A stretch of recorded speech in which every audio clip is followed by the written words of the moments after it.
and he was really offensive, on the offensive side, when I had possession of that. And I mean, they were dressed and stuff like that, but what in the heck are you taking pictures of other people's kids for?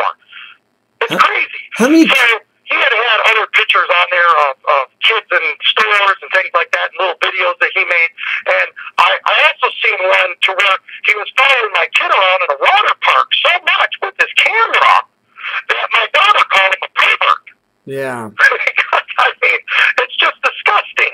That's with what he was doing. Yeah. And, you know, the guy could say, hey, I'm ruining his reputation, okay? I'm lying. I'm trying to destroy him. Okay, well, I got all that stuff, okay? Everything I'm telling you, I could back up with evidence. Right. I've done all these videos.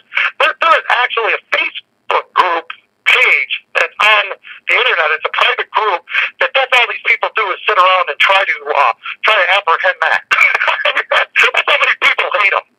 Yeah. Guys, pretty bad. But, that's pretty bad. I mean, that's pretty bad when you get this pedophile out there doing that kind of video literism. As you call it, I call it. It's just evilness. That's what I call it. It's pure evilness. Well, it's child voyeurism is what it is. Right. You know, it's voyeurism, and right. he's taking photos of children. You know, and it's just not normal behavior.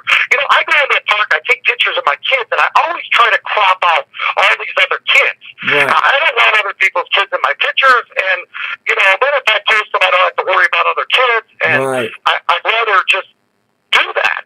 But I mean, this guy just goes around and he just videotapes children at random, and it's not a good situation. And the guy tells my daughter that he sleeps naked. Now why would he tell a 12-year-old that you sleep naked? I don't understand that, because when you're a guest in somebody else's home, put your clothes on. Right. Keep your clothes on. Right. You know, so these are things that, you know, they come up after he's gone. Because my kids were so glad when this guy was out of my house. I bet. I mean, they were completely relieved. I and bet. nobody talked about him.